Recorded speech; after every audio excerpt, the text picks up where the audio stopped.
Continua la caccia al terzo del garibaldino. Effettivamente, come si dirà in questo video, Claudio Sterpin parlò di personaggi che era meglio non nominare per non rischiare la vita, e lo fece proprio con me a Monza, ma nel caso di Claudio si parlava di personaggi connessi in qualche modo a Sebastiano. Buongiorno caro Eder, faccio seguito ai video realizzati giorni fa per rappresentarti oggi in modo oggettivo un lavoro immenso fatto che si basa attraverso dati oggettivi su una direzione ben precisa presa da Lilly quel 14. Siamo in grado di portarvi all'abitazione del terzo e ciò è per noi una svolta decisiva. Ebbene, il dato oggettivo, che la vuole ripresa più di una volta, poi vista anche dalla fruttivendola, ci dice che a Piazzale Gioberti è arrivata proprio lei.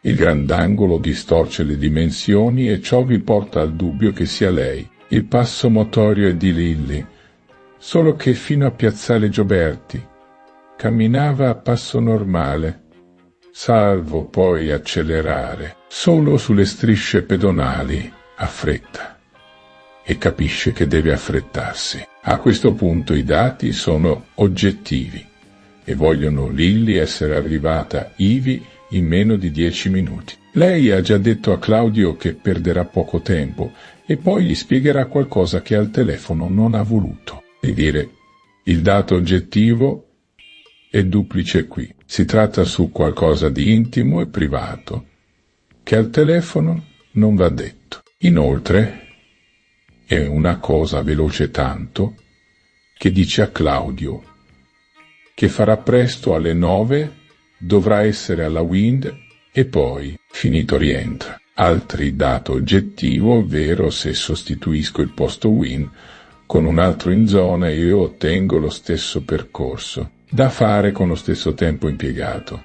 Sono in grado di sapere che Lilly era intenzionata a dirigersi in un posto del circondario della Wind e per farlo deve prendere la San Cilino proprio di fronte a lei. Adesso, altro dato oggettivo, ci dice però che la caserma dei carabinieri non la riprende, per cui dobbiamo fermarci e considerare un posto compreso in questo tratto in cui ci sono abitazioni. Immaginiamo ancora che non sia salita su un'auto o moto, perché si fidava di pochi. Inoltre le sue scarpe hanno elementi vegetali che non poteva prendere in auto. Anche l'aggressione è avvenuta in piedi e quindi escludiamo un'auto ed una moto. A questo punto abbiamo un cerchio che si stringe. La salita sul bus la escludiamo perché qualcuno l'avrebbe vista. Invece siamo convinti che lei andasse da qualcuno a cui doveva dare qualcosa,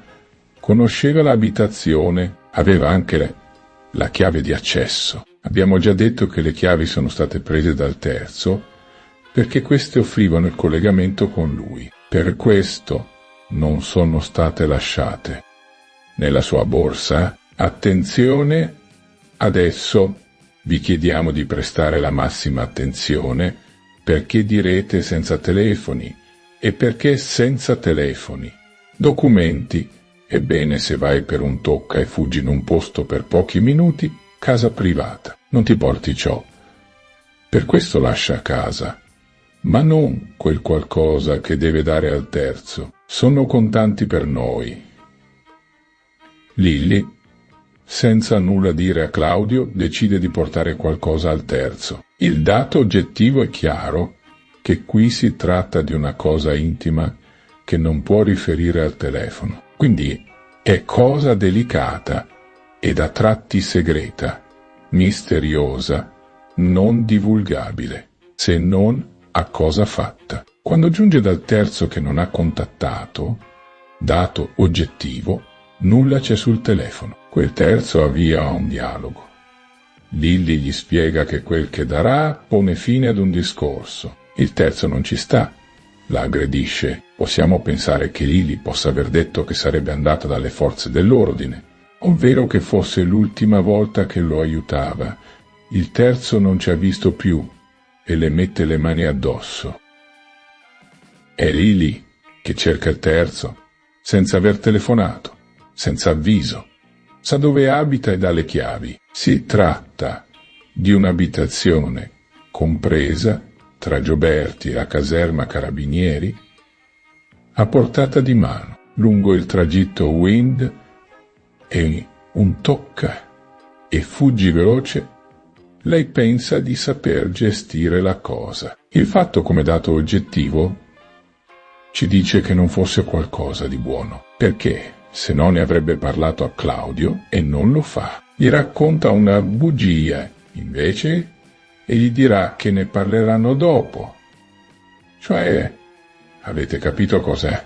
È successo. Lilli voleva aggiustare qualcosa, ovvero qualche vicenda che interessava anche Claudio. Da qualche mese i due hanno legato di più e Claudio può averle riferito di una vicenda delicata che lei da Misia, buona persona che era, ha voluto risolvere di persona con denaro in mano. Poi avrebbe detto a Claudio a casa che l'aveva risolta. Il terzo soggetto sembra quindi essere un qualcuno non di buon conto, qualcuno di poco raccomandabile. Adesso seguitemi ancora per altri dati oggettivi importanti.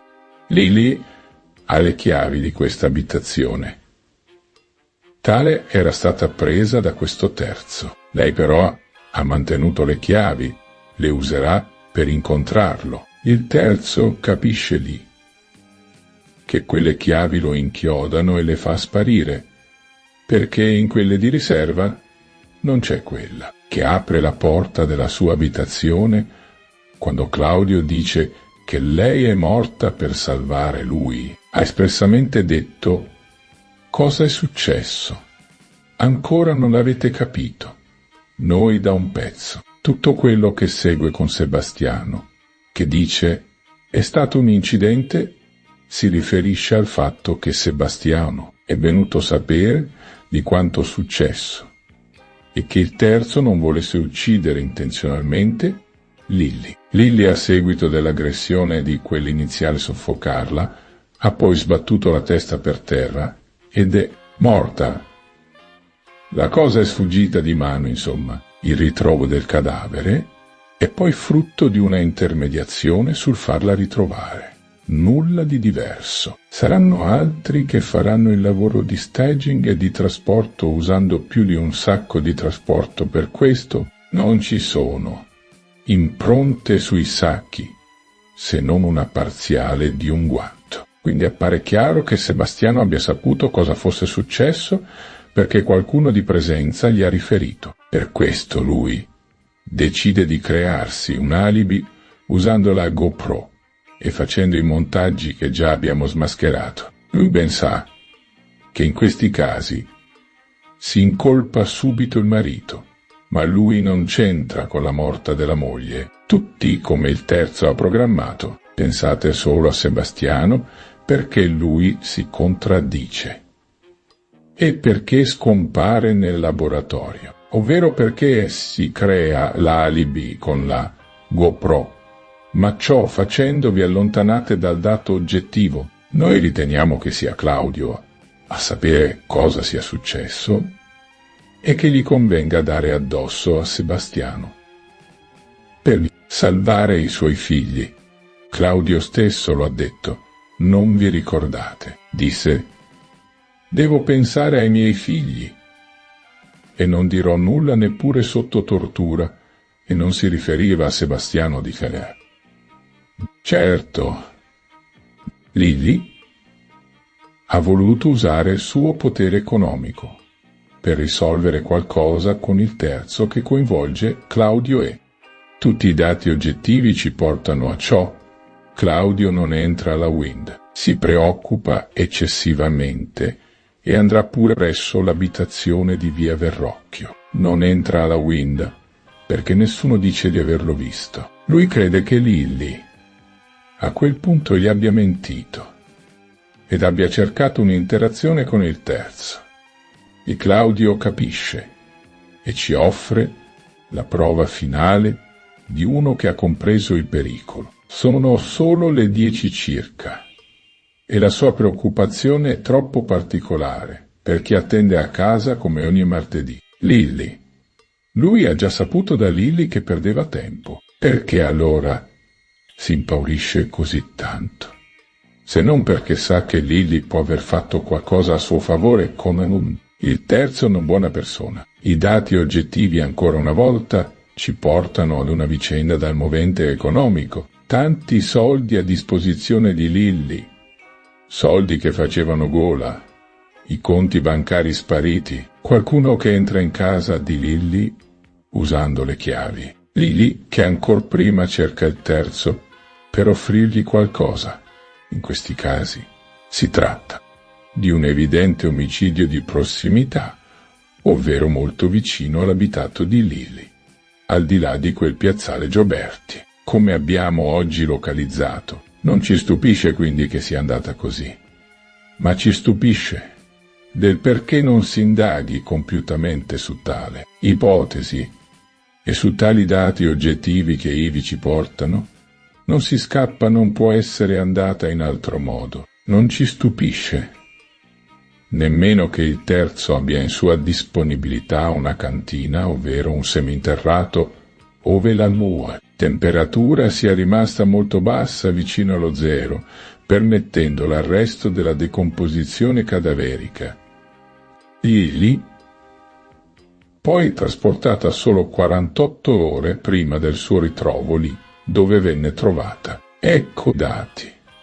Adesso sono al loro posto. La casa della morte del pregresso. Video adesso combacia con quella della zona del ritrovo di essa, con dentro il terzo soggetto che ad oggi resta non identificato. Siamo certi che si tratti di una persona che Lily ha voluto raggiungere di sua sponte da qualche mese.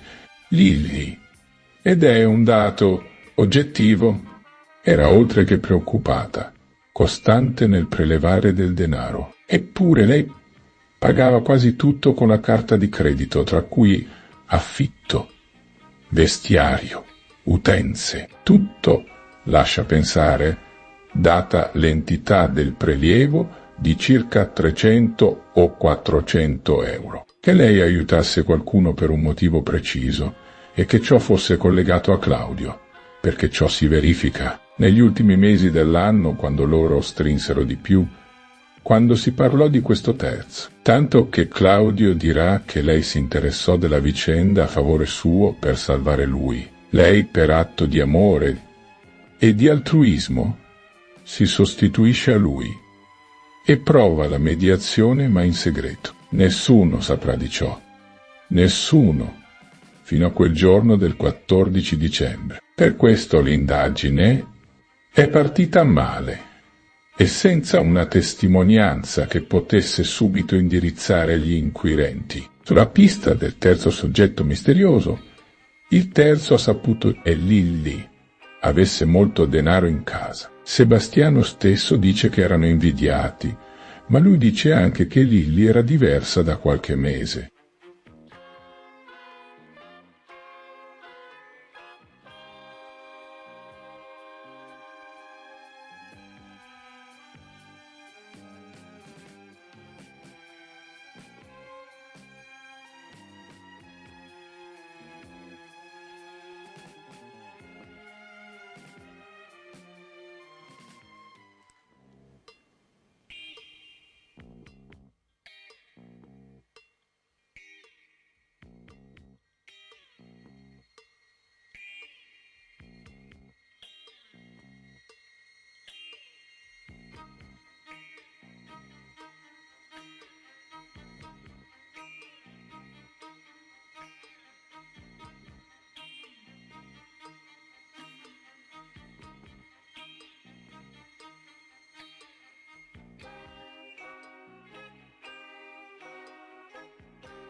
Ehi, non dimenticare di iscriverti a questo canale.